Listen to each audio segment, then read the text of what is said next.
What's up guys, my name is Aaron and I'm a third year medical student from Australia. In today's video we'll be going through some strategies that I use to improve my scores in the decision making section of the UCAT, and I'll be covering some example questions so that we can practice together. If you want to skip around the video, I've conveniently left some timestamps in the description below, and while you're down there feel free to subscribe to the channel and give it a like. So the decision making section has 29 standalone questions that you'll have 31 minutes to complete. So the questions will basically present you with a bunch of graphs, tables, or sets of data or text, and it's your job to use that information to solve a problem or evaluate an argument or draw a conclusion using logic. So my general tips for this section would be to familiarise yourself with how Venn diagrams work and how probability works, because those sorts of questions come up a fair bit. And my second tip would be to use a whiteboard to visualise your thoughts. And you're provided a whiteboard in the actual UCAT test, so you just use that whiteboard and a texter and take advantage of that. So the first type of question is a logical puzzle. So I've written down a few tips that I used, and tip number one is to write down the position of the facts. So this will make more sense when we start the question. But then tip number two is to use that position to try and pinpoint other positions. Trust me, this will make sense when you draw a table up using your whiteboard. Number three, which is pretty obvious, would be to eliminate answers which there's not enough information for. And number four would be to watch out for words such as must or maybe or might, because these can just throw you off and you get the answer wrong as a result. So this will probably be clear if I do an example. So I will share my screen now. Okay, so this is the question. So Clark, Sam, Drake, Rosie and Mary have one car each. The cars are either red, blue or green in colour. 3 cars are hatchbacks and the rest are sedans. All the sedans are green. Hatchbacks are either blue or red. Mary and Clark do not have hatchbacks, and amongst Sam, Drake and Rosie, only Drake has a blue car. So it will be important to draw a table for this question, which I've conveniently done beforehand. So Mary and Clark do not have hatchbacks, which means that they must have sedans. So let's write all their names down first. So we got Mary, Clark, Mary, Clark, Sam, Drake and Rosie. So 5 people. Sam, Drake and Rosie. So Mary and Clark do not have hatchbacks, which means they must have sedans. And we know that all sedans are green, so we can fill that in now. What other tips do we have? So only Drake has a blue car. Hatchbacks are either blue or red. So Drake has a blue hatchback. So Drake, blue hatchback. And what I'm doing here, so you don't want to write the whole length of the word because that's going to take too long. So you can see with the person's names, M for Mary, C for Clark, and all that. And that will cut down time and actually allow you to spend more time answering the question rather than just writing stuff down. What other stuff do we have? 3 cars are hatchbacks and the rest are sedans. Okay.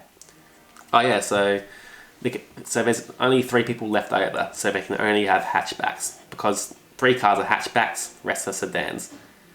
And we know that this is now red because we know that only Drake has the blue car. So which of the following statements is true? So Rosie has a red sedan. There are 2 blue cars, so that's not true because we know that there's only Drake which has the blue car. There are 3 red cars. That's not true. There's only 2 red cars. Sam has a red hatchback. I think that's correct. Let's check it real quick. Sam has a red hatchback. That looks right to me, so we'll click D. Alright, so the second type of question is called a syllogism. I think that's how you pronounce it.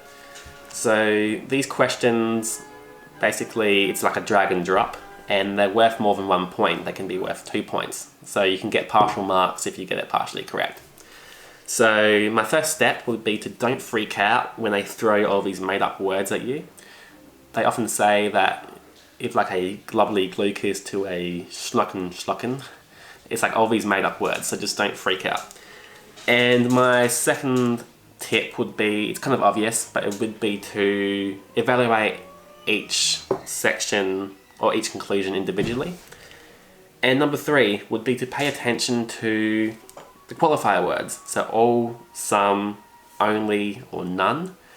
So I'll put up a screenshot. It's from the official UCAT website. And there's a list of qualifier words. So make sure to use or read everything on this list and make sure what those words mean, because they appear in every section of the UCAT and it's pretty useful to know. So, all the people who live in the house, except for Jim, like tea. More than one person in the house likes coffee. So yes or no? Jim likes coffee. You may think, oh, because he doesn't like tea, he drinks coffee. So that's not necessarily the case.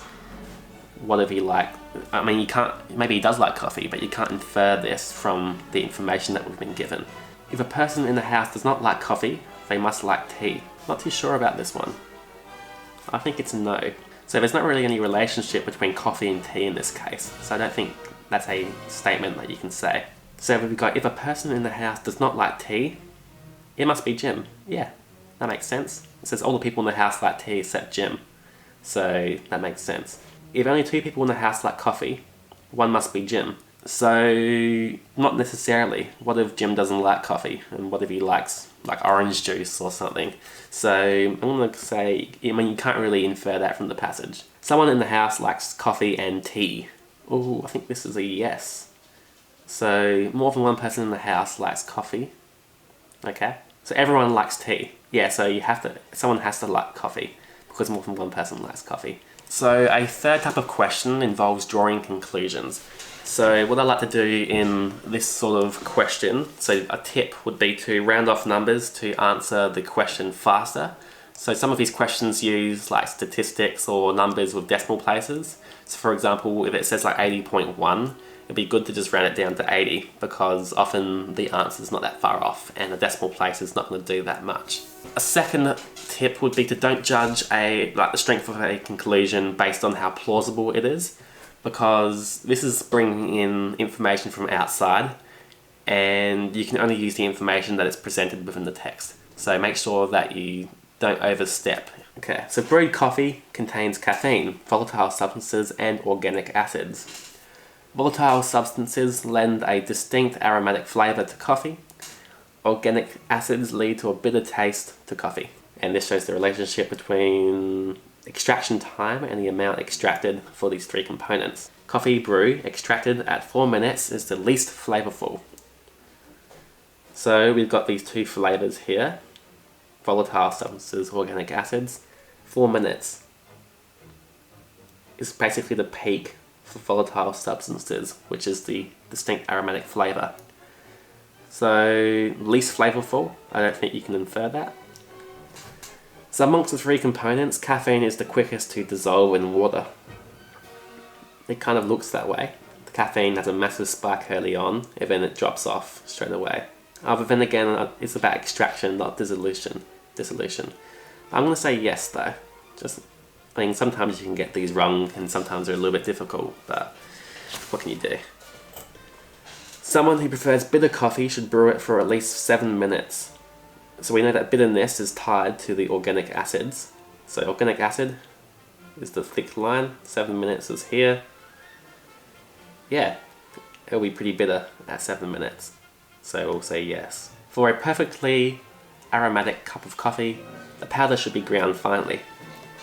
So that kind of makes sense if we bring in outside information, but we can't bring in outside information, and the text and all this data has nothing to do with how finely the coffee is ground, so we can't imply or infer any information from that. And the higher the temperature of the water, the more bitter the taste of the coffee. I didn't see temperature mentioned anywhere here, so we can't actually say anything about it, so no. Alright, and a third, what are we on now? So some questions are going to ask you how to evaluate arguments. These are called assumption questions. So they'll ask you to choose the strongest argument, and strong arguments are directly connected to the subject matter, and they often have evidence backing them up, such as statistics. And weaker arguments, not super weak, but not as strong as what they could be, they often rely on assumptions or an opinion, or they make a massive jump that is not that logical. So you should eliminate these options. By eliminating these options, and if you have to pick between like 1 or 2 strong options, it's a lot better than having to guess like between 4 or 5 options when you're pressed for time. So, should the legal voting age be reduced to 16 to overcome the issue of poor voter turnout? So yes, if under 18s can vote, politicians will listen to them and consider the issues that affect their lives. So it's not A, because it's not addressing the issue of poor voter turnout. Yes, giving 16-year-olds the vote will increase the number of people eligible to vote. Alright, C. 16-year-olds are not engaged enough to make a considered political judgment. It's not C, because we're not talking about that. And D. No, it cannot be guaranteed that making more people eligible to vote will increase voter turnout. Okay, so we can eliminate A, eliminate C. It's between B and D now. I'm thinking D though, because it mentions voter turnout, and it's... Okay, so I'm reckoning it's D. But let's see what the answers say. D. Here we go. So why wasn't B correct? So B is incorrect because this would not necessarily increase voter turnout. Okay, fair enough. It's a weak argument. That's a short one, but we'll do another one. Should society rather than family members be ultimately responsible for the care of older people when they are no longer mentally or physically able to care for themselves? Alright. So A, yes. Where families are able to help and support the elderly, they should. If not, society should have the responsibility to act to ensure they are well cared for. And B, mentally ill patients are often too difficult for an untrained family member to support, regardless of how much they would like to do so. So it's probably not B. It's not mentioning elderly people at all, so it's not B. C, if society ceased such involvement, it would mean families had to stick together to care for their relatives, young as well as old, themselves. Okay, that was a weird sentence. And D, no, everyone has a life to live. The elderly should not expect society or relatives to care for them. They should save up and themselves pay for care when they lead it later in life. That's hardcore. But is it D though? That's the question. Could be A. This is a hard one actually. And I haven't done these sort of questions in a while. So we'll go with... What should not be this? Oh, it is A. Cool. Is correct because it mentions both society and family members. It recognises that while family members can be ultimately responsible for care, there are circumstances where the family members cannot help or may not even exist. Okay, that makes sense. So, another type of question, it's a fan favourite, is the Venn diagram question. And my tips for this question will be to don't waste your time trying to figure out every aspect of every scenario. Just do the bare minimum and try to answer the question. Just basically me in high school. You should, again, use your whiteboard because it's nice to visualize something in front of you rather than trying to do it all in your head. And as always, you should try and eliminate the responses that don't fit with the data that you've been given. So these are the official UCAT questions that I'm doing here. So that's a really cool resource to use as a source of practice. So, question 16. Okay, so a jewelry designer showroom has jewelry made of gold, diamond, silver, pearl and platinum. Each piece was crafted to include one of the following materials. Based on the diagram, how many jewelry pieces have gold, diamond and silver, but not platinum or pearl? So we've got gold is in the arrow, diamond is in the rectangle, and silver is in the heart. So we're looking for the number which is in all these shapes, but not in any of the teardrop shape or the 1, 2, 3, 4, 5 pentagon shape. Okay, so within the arrow, okay, it's 75. This is an easy one. So you can see 75 is found within the arrow, the heart, and the rectangle, which is gold, diamond, and silver. Okay, cool, 75 is actually here. I was afraid for a second. Here we go. So a school timetable is being prepared for 50 students. 20 students are taking geography, 20 students are taking history, and 12 are going to take art. 10 are going to take geography and history, and of these, 5 want to take art as well. So that means 5 want to take all 3 of them. So I've conveniently made a diagram here with some text boxes. So what's the three things we had? We had geography, history and art. So I'll put a G for geography, H for history and A for art. And we know that 5 are doing all three. Okay. And the remaining 5 are doing geography and history. So geography, history goes here. 20 students are taking geography, 20 are taking history, and 12 are taking art. So we basically just have to add up all the remaining people. So 20 taking geography. So we've got 10 here already, so it must be 10 here. And the same with history. And art, how many people? 12 people. So what is that? Bloody 7? I can't do maths. Yeah, it's 7. Okay, now let's look at the what we've been given here. And we got 8 on the outside. Oh, 13. Because we have, I didn't write this, but we have 50 people in total. So I just pointed at the screen, you can't actually see it. Alright, it's not A or B. I don't know why I clicked A. So C or D is one of the answers. It's not D, so it's C. It looks pretty similar to what we've actually created. 7, 10, 10 with 2 5s in the middle. 7, 10, 10, 2 5s in the middle. Cool.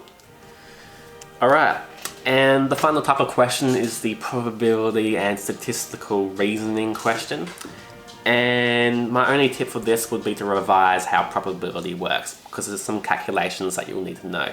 Oh my god. Okay, so X and Y play a game by taking turns to throw a biased 6-sided dice. On a biased dice, some numbers are more likely to be rolled than others. The first person to throw a 6 wins, and X throws first. So X and Y have an equal chance of winning no matter how biased the dice is. So how would you respond to this? Yes, they are using the same dice, so they're probably throwing a 6. So they're using the same biased dice, so it could be that. Yes, the fact that the dice is biased does not affect the probability of individual throws. Is that like a contradiction to what we've just been told? Okay, no, X has a better chance of winning as he has to fail on his turn in order for Y to have a chance of winning. You know, that makes sense. And D, no, X has a better chance of winning when the dice is biased towards a 6. Could be that. I reckon C though. I mean, so X throws first. So, and the dice is biased. So yeah, that actually makes complete sense. Let's see what the actual UCAT people have said. So A and B are incorrect because the important thing to consider is that X throws first, as X has a chance of winning before Y even has a turn. So C is correct because in the sequence of X, then Y on any pair of turns, before Y can succeed, X must fail. Okay, so whatever that means. But yeah, it kind of makes sense because because X goes first. So that's all for today's video. Hopefully you found it useful. If you want to see my other strategies for other sections of the UCAT, I've got videos for verbal reasoning, abstract reasoning, situational judgment, and I have one video coming out soon about quantitative reasoning. So feel free to subscribe and keep up to date with all that stuff when it comes out. So anyway, thanks for watching and I'll see you guys around pretty soon.